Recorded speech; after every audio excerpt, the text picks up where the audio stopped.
Hi everyone, I'm Erin Jetley. I'm a conservation biologist with the American Museum of Natural History, and my interests are in history and conservation, and how amazing to find in my backyard, I live in Lower Merion, that these things come together so beautifully.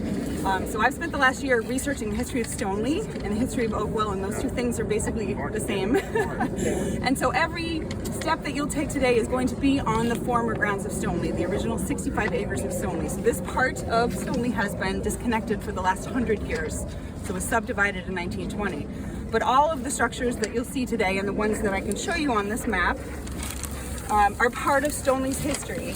And so this is a 100-year-old map by Olmsted Brothers, the renowned landscape architects of the 20th century.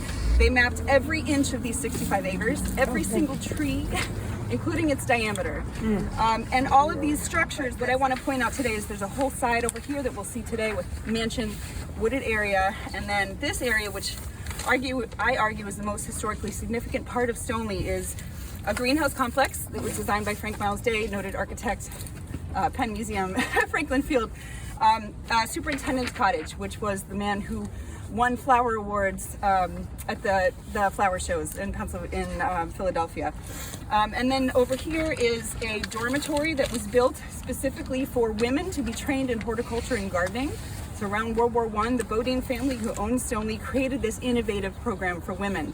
What were these women doing? They were tending almost 4 acres of community war gardens during World War I. Feeding the community, right? Building community resilience. All of that history was forgotten over time, and it's not part of Stoneleigh's history that you know about now, but we can see it today, so I'm excited to show it to you.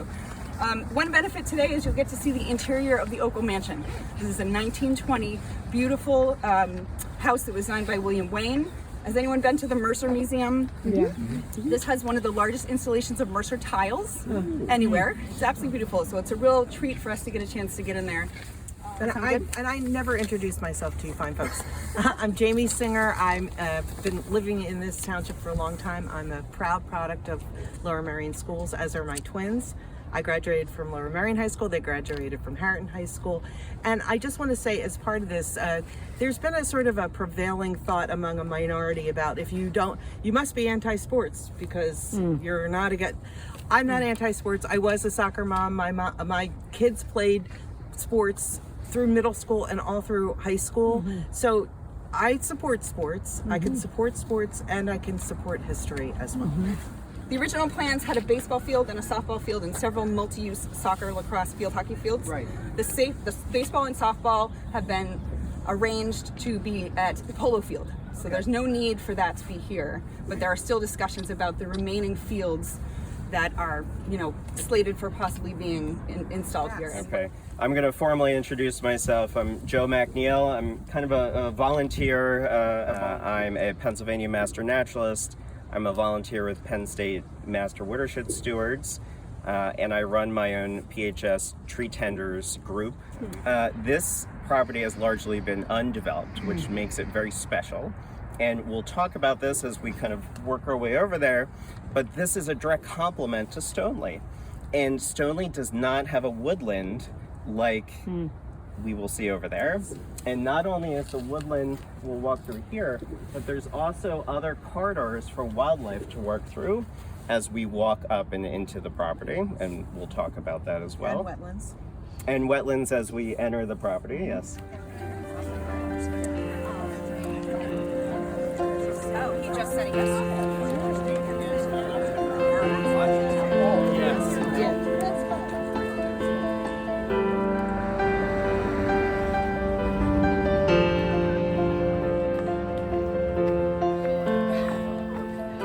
Woodland, but I just want to say that the history of this wooded part of Stoneleigh goes way back to the earliest atlases. It has been wooded since the first atlases. So I've traced all of these trees. There's an 1887 article that talks about all of Stoneleigh, basically inventories the farm, the buildings, and it talks about 10 acres of fine woodland. So you are standing in those 10 acres of fine woodlands that have been forested for quite a while. So there's a lot of value there. And that continues through to today, and I will pass it to Joe to explain that. All right. Hello again. So as we walked in, we did walk past, and I'm referencing a presentation I gave at the Lower Merion Township Environmental Advisory Commission meeting in October. So same talking points from that meeting that I'm going to talk about today. But as we walked in, we did, and we're still standing in, the wetland area of Oakwell. So we are connected to 3 different water bodies. One is right up by Villanova. So Harding's Run connects to the Delaware River watershed. We are also connected here to an unnamed tributary to Mill Creek and a tributary to Gulf Creek leading to the Schuylkill River watershed. And we're kind of at the headwaters here, so we're kind of at the beginning here. We're almost at a high point. So we're directly connected to the water quality of our local area here. The original idea was to remove 500 plus trees from here, starting right about here, okay, like pressing really quite close to the street, all the way through the entire property. So to really maximize the amount of fields. And I marked, I don't know if we'll walk over there, I did mark where home plate would have been for the softball field, and it was very close to over there.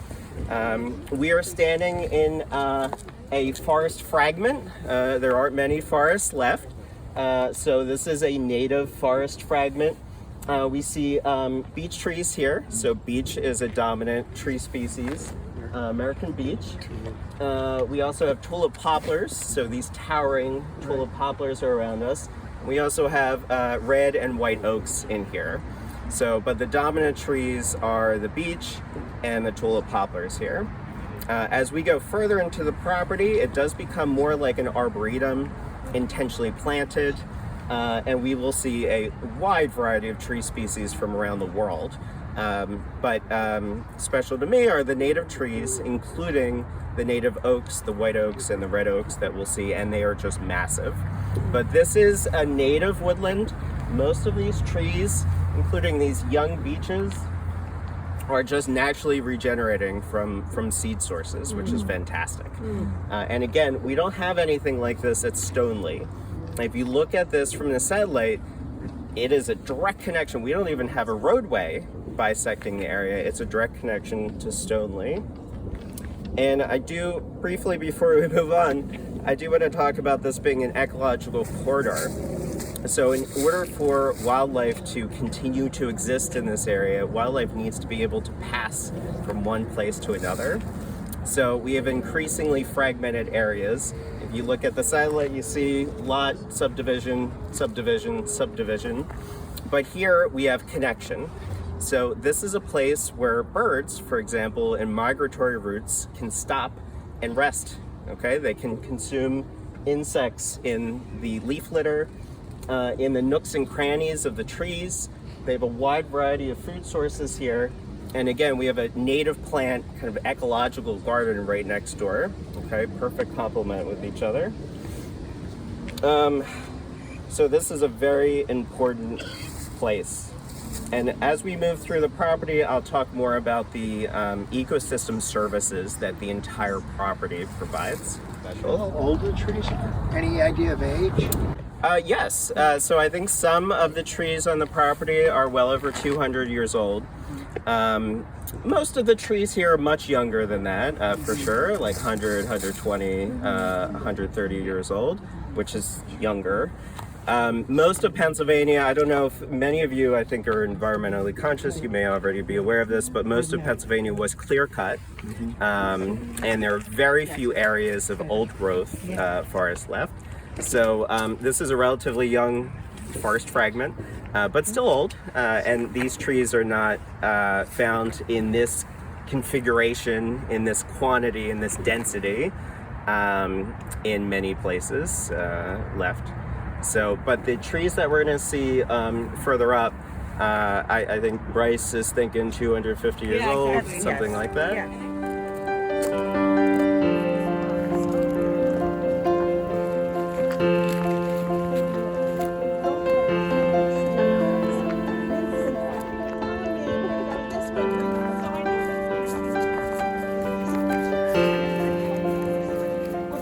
So this property, this house was built by the Bodines for one of their sons. It was a wedding present. He was in the military And this house is 1920.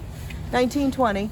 I brought you over to this side. And we're going to be able to go and look at the downstairs of this house and go inside, which is absolutely phenomenal. But I have a question for you folks. There's a structure up here, this wood structure, which looks like it has wisteria vines on it. Can anybody tell me what this is? Okay. This lady has the right idea. It's a sleeping porch, which was used back in the old days because we had no air conditioning and people needed a place to sleep when it was sweltering. And so they would go on this sleeping porch and sleep when it got really hot. That makes sense. Quick thing So about, a quick thing. as you mentioned, so this was built in 1920.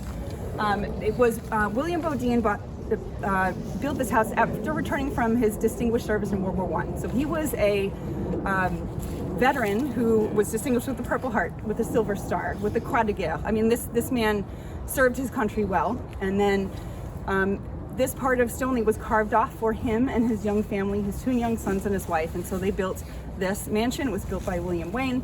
And what I want to say is there's also the servants. Who did the work in these places? That's something that interests me a lot. And so if you look at the history and the census data, you can get a sense for their stories too, which I think are often not told, but are very valuable. So for example, I've traced immigrants from Ireland, from Poland, from Scotland, from England, all of these people working here behind the scenes, living in the servant wing, which is above the garage. The traces of their presence are here in call boxes, and you know, the infrastructure that was built at this time for this type of living.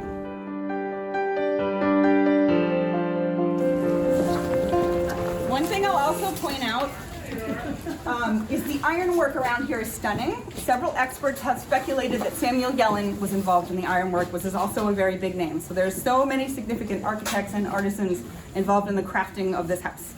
So this is Dr. Bennett, has lived here for 25 years. I bought it in 1997. There you go. In September. Say a few words. So it's a little over 25 years. When I bought it, I wanted it to be natural. And we put a lot of the plantings in on the side. Did they show them that yet? And so what they want to do is they want to put a field that starts right at that tree right over there. Yeah. And knock all the trees down.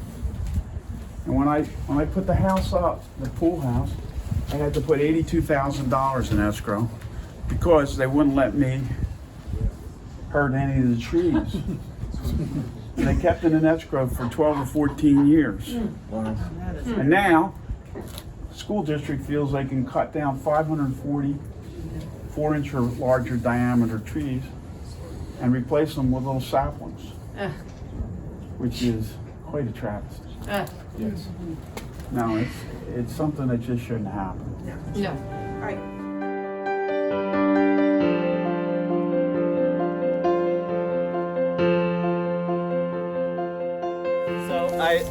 So I'm not representing Lower Merion Township here today, but I do sit on the Shade Tree Commission.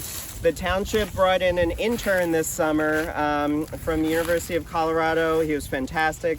As part of his kind of capstone project, his graduate project, he calculated tree canopy change in Lower Merion Township.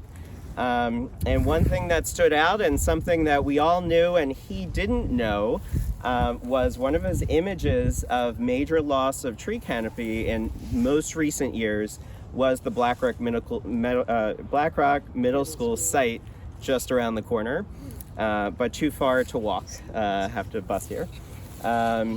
So that site, I think, lost roughly 500 trees alone and is a bigger acreage than this particular site. So just a devastating loss when you combine, when you think about combining that property and this property. And again, great spots for fields, existing fields, parking lots, golf courses, places already developed, assembled, already developed properties assembled into one. But properties like that include the woodland here, that include these majestic oaks and other species, 70, 80 species overall in the arboretum-like setting. Not a great place for fields. And I just wanted, a couple folks asked me something, so I just want to clarify something. So Dr. Bennett is a tenant in the house that he owned for 25 years because 10 of the acres of the 13.4 acres here of Oakwell have been taken by eminent domain. So he no longer owns this house. The school district has said, we're not taking this house down. However, what are they going to do with it? We don't know. Yep. And it is a Class 2 protected resource, so it's the only structure out of all the ones that we'll look at today that actually has some ordinance protecting it. But in terms of who's going to maintain it, how, you know, the plumbing and the electrical in that basement is a challenge. I have seen it.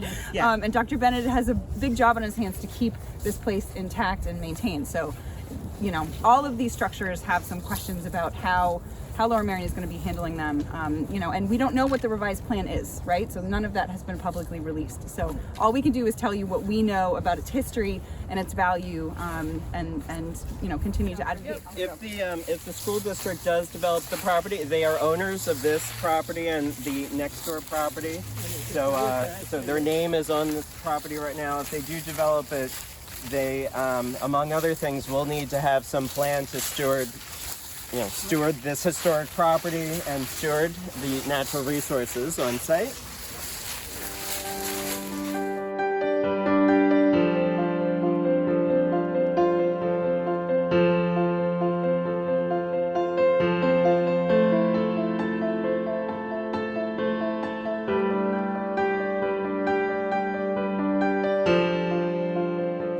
Where, as Erin mentioned, the young women who came to study under Mrs. Bodine's horticulture program, they lived in a property which was built as a dorm for them, which they called Squirrel Inn, and it's still called Squirrel Inn, which is kind of cute. And they lived in that property, maybe 6 or 7 young women at a time. And then they worked here, and they worked along here, which we'll see where the gardens were, the Victory Gardens during World War I. What am I missing, Erin? I feel like I'm missing something significant. What is it? That covers it really well. Okay. I will say, one thing to note about the Frank Miles Day architecture is a lot of properties had greenhouses. What the Bodines wanted to do is make theirs beautiful. And so they brought in Frank Miles Day to make it beautiful. And it is stunningly beautiful, every aspect, the care that was taken, and highly functional. So in 1903, there was a 5-page spread in House and Garden magazine about this structure and about the thoughtfulness in the design, how it actually worked. It was a coal-fired furnace on the bottom that was heating water that was piped through all of the infrastructure. That basement still has shovels and remnants of coal and pipes. And so you think about how food was produced. So initially, this was created to win awards at the flower show, right? So the Bodine family was very interested in this. Samuel Bodine, who owned this property, was president of the Pennsylvania Historical Society for at least 1 year. And so they were very interested in horticulture and grew a wide variety of plants that we know from the historical record what they were growing. World War I dawned, and the entire purpose of this part of the property shifted, right, to supporting the community resilience. How are we going to feed our community during this time? The Bodine family was, you know, sending its sons off to fight in the battle, and they were here in Villanova training women. At this time, women couldn't vote, right? So they were being trained here to pursue careers in gardening and horticulture. And so, you know, we're doing active research to figure out who was involved with this. We know the Pennsylvania School of Horticulture for Women was involved. That's now Temple University, Ambler. We know that the Women's Educational and Industrial Union in Boston was involved in staffing the women who came here. And we suspect the Women's Land Army was also involved. So it's really interesting to uncover this history of our community. And Samuel Bodine was actually involved with the committee for the Community War Gardens work in Lower Merion. So there were 400 acres of community war gardens from Merion to Villanova. This was part of a deal that the newspapers give us this information. You know, the community was banding together to figure out how are we going to feed ourselves, and doing that community organizing is a really inspirational thing to think about. And we don't really think a lot about that, right? And I think most of those 400 acres are probably developed, but at least 4 of those acres are right here behind us. Right. They've been hiding for 100 years. Who knows about the Red Rose Girls? A few people? Okay, great. There is an amazing intersection between the history of Stoneleigh and these innovative artists in Philadelphia who were creating their own path in terms of how a woman might be independent and do her work and do it together with other fellow artists. And so Violet Oakley, who is a name many people might know, she painted the murals at the Pennsylvania State House. Elizabeth Shippen Green, and Jessie Wilcox Smith were three of the most well-known artists at this time, painting portraits, painting garden scenes. Commercial artists. And commercial artists. And they lived right down the street on Spring Mill Road at the same time that this was being built. Frank Miles Day was a supporter of all of these women. There's documented evidence through the decades of the work he did to further and support their careers. And a lot of the pictures that they drew basically were these same scenes that you would have seen here. So one could speculate that there might have been some connection between the neighbors, these women artists right down the street, and what was happening at Stoneleigh while this was being built by Frank Miles Day. And of course, you know, it's interesting to think about how all these things were happening at the same time, the links with Philadelphia and Lower Merion. And his house when they moved to... So he built their house in Mount Airy. It's called Cogsley. It was named through basically the first letter of each of their last names, Cogsley. And so these women, you know, were defying gender norms of the time, right? They were all living together. They were joined by a fourth woman who supported their life, and that allowed them to be immensely successful in this time, and to give us all these beautiful art that we still enjoy today. So yeah, that's neat. So I think we'll peek at the community war gardens. They've been there. Stoneleigh didn't know this. I've shared this information in Stoneleigh and said, do you realize you have 3 acres of intact community war gardens that have been sitting there? And you can see the reason why when I first came here a year ago, I wanted to know so much about it was because I saw all these things and the shape of the land and it didn't make sense to me, right? But if you look at it as a garden, it makes sense. It makes sense it was producing food. It's flat. Half of it has been planted with Christmas trees. So when Otto Haas and Phoebe Haas built the property, they wanted to build plant some Christmas trees to have for their family.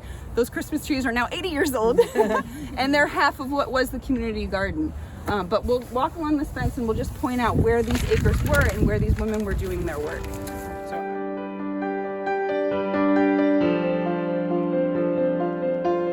So you're looking at what was a community war garden for at least 5 years when we're looking at the historical record. So it extended from here all the way to, there's a road that curves around the back. You can see it on the map. This entire extent here on the map is gardens, and the historical record confirms that it was Victory Garden. And so you see this expanse sure does look like it could have been producing food. A lot. Exactly. Yes. And you see there's a berm coming down from what was the greenhouse complex. And you can see, these are the pictures Jamie was talking about. This is awful, but you can kind of get a sense for how the beautiful kind of garden brick area extended on 3 sides. It was open on this side, so there was continuity between the greenhouses and all of this food-producing land here. And that berm has been there since at least 1903 when we can see these photographs. So the land was graded when Frank Miles Day built this complex, right?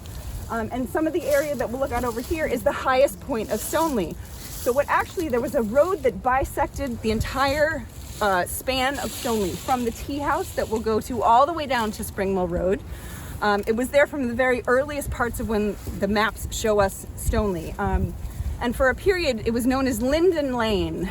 And so you might know a little bit of history about linden or lime trees, a very common kind of allay tree that you'd put along the side of a stroll of a carriage road or something like that. And so this is another indication about how this landscape was integrated. It was all Stoneleigh. There was a road that you could see all the way down to Spring Mill from the Tea House Lane. And so it gives you a sense for the thoughtfulness of the landscape architects that designed it and the purpose of each part of the property.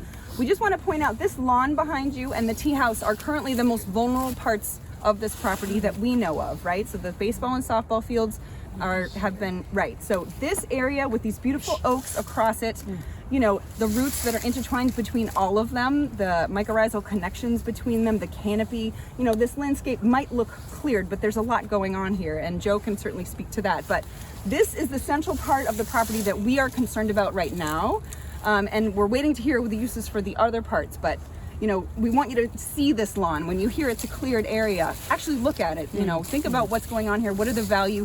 What are the ecosystem services and what's water going storage? on under the ground? What's going on, right? So from here all the way up, just want that to be top of mind. And for we you. can stop.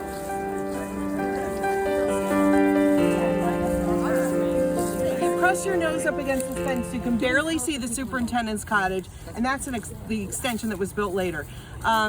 Where's Erin? The superintendent. She's right behind you. Is she? Oh, Erin. Do you want to tell the sad tale of the superintendent? Oh, 'Cause sure. You tell it much more dramatically than I do. So the Bodian family purchased this property in 1899. This back half had nothing on it. It was agricultural, right? The history of Lower Merion is farmland for hundreds of years. And so we've traced back the deeds. We know all the way back to 1680s when this part was subdivided and began to be farmed. Prior to the Bodians, it was owned by Edmund Smith, who was a railroad executive, and he had a gentleman farm here. The Bodians bought it in 1899, and they wanted to win awards, as I said at the flower show. So they built this entire complex here, and their first superintendent was a man named Francis Canning, Scottish immigrant. He was previously the horticultural specialist at Fairmount Park, so he was involved in Centennial and lots of interesting Philadelphia history, and so they enticed him out here to Villanova, and he lived in this absolutely charming superintendent's cottage that was designed by Frank Miles Day. And he won awards, and he did amazing work in terms of producing beautiful things for people to appreciate. And his story has a really unfortunate end because I did the research on him, and his death certificate said he perished through mushroom poisoning. So how would a man who spent his life studying plants and botany and horticulture have been poisoned by a mushroom? So I spent weeks and weeks and weeks trying to solve this mystery, and it's like a cold case, right? And so I managed to find, and at least he was very well revered within this community, of course, and so there were all these tributes to him and obituaries and things like that. And he was buried at And he was buried at Westminster Cemetery. He's He's all by himself. Yeah, he's all by himself, right? And had no children. His wife was also an immigrant, and I'm trying to trace her. But the story is, at least in this newspaper article that I found, that his men harvested mushrooms without his knowledge. Clearly they did not know what was going on. Gave those mushrooms to his wife. She cooked them for his dinner, and that was the end of Francis Canning, which is just incomprehensible to think about how that would happen. But only cook your own food. Respect those mushrooms. Yeah, and Have a taster. Antibiotics weren't invented then. Right. Yeah. She lived, and he died. Sarah Canning I don't lived. think she- Francis Canning died. We don't know exactly what. No, she survived. I'm trying to figure out what happened to her. Yeah, exactly. But clearly the loss of his livelihood was the loss of hers as well. And so you think about how all these things came together. Then the next superintendent after that was Alexander MacLeod. Francis Canning was an English immigrant. Alex MacLeod was a Scottish immigrant. He raised at least 4 children in the cottage around here that you can see on Grow Oakwell. 2 of them were fought in World War II and were distinguished veterans as well. But he was responsible for this training program. He and Eleanor Bodine got together and realized that this is something they needed to do. They designed the program. They ran it for several years, and basically we're part of this history of Lower Merion that we don't really, it's been forgotten a little bit, so it needs to kind of come back. So thinking about the stories of the immigrants doing the work, what was happening at that time in history, how all this landscape tells that story when you actually look at the historical record, and the trees that tell you all this information. Do you want to talk about the oaks while we're here? I've reserved a piece for getting further into the property. So I did a tree canopy analysis of the 13.4 acres here, the 2 properties combined. tree canopy is a USDA Forest Service software program, and anyone can use it.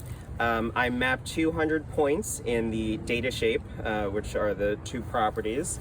And I found that this entire site may not seem like it because most of the leaves had dropped, although a lot of the beech trees are holding on to their leaves as they do. We have 72% tree canopy and shrubs. I think that's conservative. It could be a little bit more. 14 tons of carbon are sequestered annually by the trees and shrubs on site. So the carbon is being held in the tissues of the trees. To be released depending on if they're cut down and their use. 360 tons of carbon stored in existing trees. The site removes 785 pounds of air pollution annually. And the current state, the undeveloped, further developed state, includes thousands of gallons in hydrological benefits each year. Many of the trees here, in terms of the percentage populations, most of them are native trees. Many of them are oak trees. I think some folks have brought up Doug Ptolemy. I think I've heard this. Doug Talmy has made popular, thank goodness, the idea of growing native plants at home, particularly keystone species. So keystone species, at the top of them are oak trees, okay? We have many oak trees at Oakwell, and they're surrounding you. So these trees support over 500 species of lepidoptera, butterflies, and moths, which Doug Talmy, I think, convincingly argues are perfect bird food. So little caterpillars for butterflies and moths are like little hot dogs for birds. And there's a lot of hot dog making machines around us for the bird population. So we also have beech as we came in, beech behind me. They're supporting 115 or so species of butterflies and moths. And these butterflies and moths, and that's just a sample, these butterflies and moths co-evolved with these trees, okay? So for some species, like we have, I think, a forsythia, a non-native forsythia hedge right here, the butterflies and moths can't consume the leaves of these like they can, so potentially 0 butterfly and moth species can feed off the forsythia here. And then we have 115 species feeding off the American beech behind us, and over 500 species feeding off the oaks. So you can see the tremendous amount of ecological and biodiversity services provided by so many of the trees on the site. And we do dozens and dozens of tree species, and many here are non-native. They're nice to look at, but we have so many of these massive oak trees providing so much for biodiversity in this area. And it's really very tough to replicate this in any time at all. These trees are hundreds of years old. And not only do they support birds, for example, through making those little hot dogs, but also there are insects that birds are eating all in the nooks and crannies of the bark of these huge trees. When you get to the younger trees, we have smoother bark, we have fewer areas where insects can live, we have less ability for those trees to be homes for a wide variety of insects to be consumed and to go on in the food web. We heard from Dr. Bennett, he sees fox, he sees a variety of, who knows, bobcats. But he talked about the web of life, and that's absolutely what we're talking about here. We're talking about the ecology of the site. This is a functioning ecological unit at this point.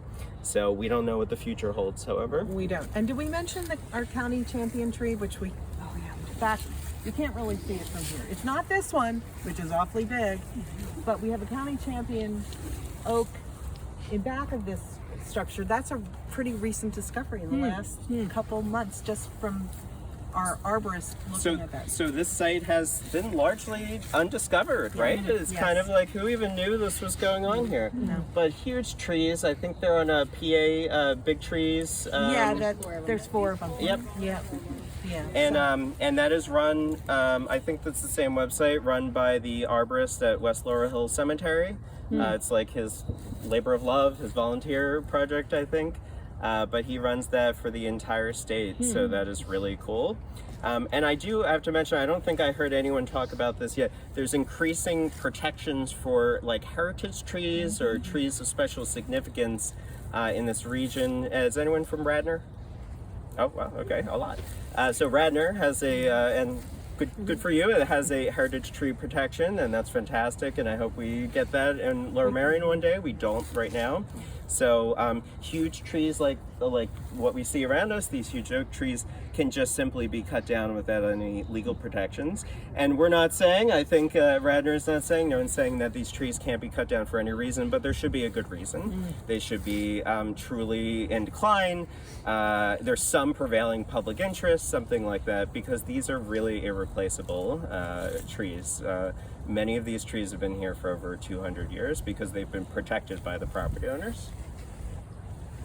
Okay, any questions? So we're gonna head up to the tea house. There's some cider and lemonade and tea, and we're actually gonna have some beverages in the tea house and talk, and then we'll wrap everything up with a tour of the mansion. Yeah.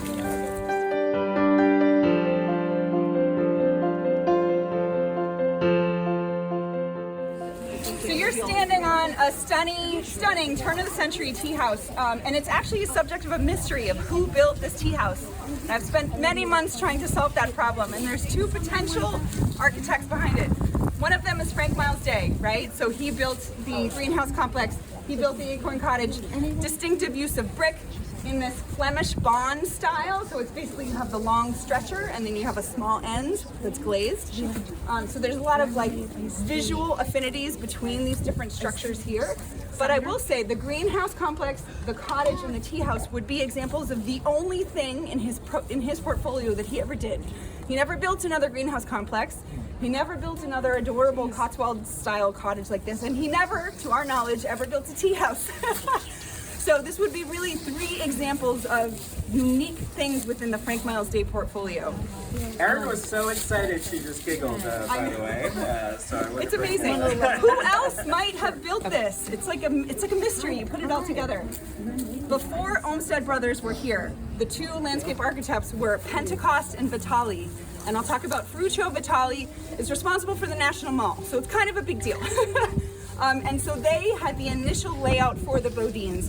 Their style was called Beaux Arts. It was very kind of geometric, straight. They were responsible for the Linden Lane that went all the way to Spring Mill. And this is the highest point of the property. There are several examples of Ferruccio Vitali doing exactly this. A brick tea house with pergolas, with lich gates. You would see those same things on Stoneleigh. One other clue is the roof tiles. So these are Ludovici roof tiles. And behind this tea house, there was a carriage road. You can peek around if you want to take a look, but there's a pile of broken roof tiles there. They're terracotta tiles. And I looked at them and you can see the Ludovici stamp on them. They're the same tiles as the lich gates on Stoneleigh, right? So one would imagine if Ferruccio Vitali was designing this area and he was putting together this tea house, he would have used the same roof tiles. And so that's an indication that perhaps they were responsible for this tea house. So I don't know if we'll ever get an answer to who designed this tea house, but how great. It could be Frank Miles Day, or it could be Ferruccio Vitali. How wonderful. And this, I have to say, I'm concerned about the tea house. I'm concerned that people do not understand the significance of it, how unique it is, how beautiful it is. I have an image from Olmsted Brothers in 1924, taken from exactly where that garden is behind you, and you can see how extensive it is all the way around, the skill and craftsmanship of the artisans who put this together, the Greek-style meander on the top. I'll mention the ironwork of the lights under here have a dragonfly motif. You will see that same dragonfly in the mansion. So little details that give you a sense for how important this is. And what an opportunity this could be for arts, for performing arts, for visual arts. Our students have put together an amazing proposal for what they see could happen here, right? So this could be an access road to a parking lot, or we could keep it and use it for something wonderful to benefit our community. So I invite you to walk around every part of this. You can see the cottage from here. If you want to sneak around the back, I will take some of you to see the pile of broken tiles behind it, because it's really interesting. And I will just say the carriage road behind here, there's 2 doors from the carriage road, and you would imagine the Bodine family wasn't walking from Stoneleigh, they were taking a carriage from Stoneleigh, so the carriage roads, you could trace them on the map, ran along the back, and they would come through the doors, and then, you know, this was a pergola, you can see the traces. There were 16 columns here, beautiful pergola, and just, you know, a place, this was a common thing, summer homes, tea houses for, you know, people to have outdoor entertaining. I will mention the Clothier estate, the Claremont estate that became Blackrock, had 2 summer houses. They were designed by Olmsted Brothers. And I found a picture in 2019 before they were demolished of them completely overgrown.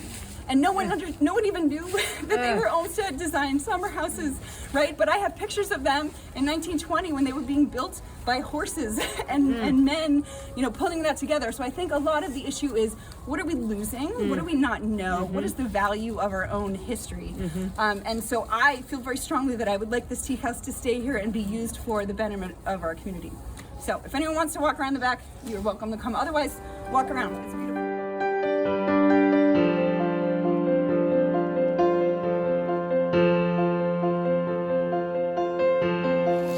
So this is all carriage road. I'll take you back to, this is like off the grid here.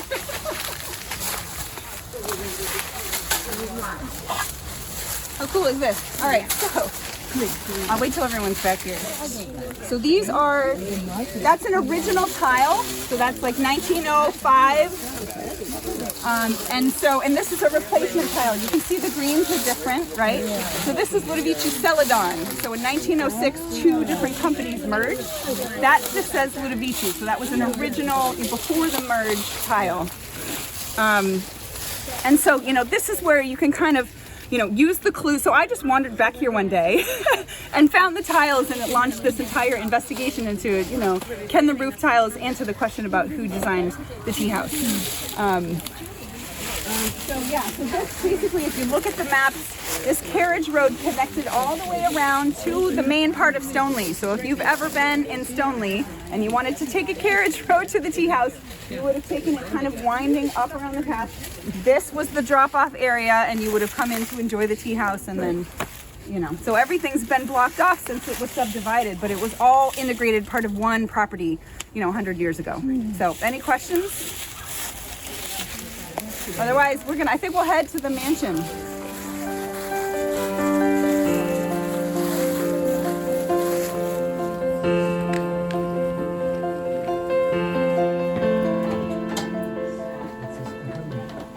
You're going to be walking on Mercer tiles for the rest of the day.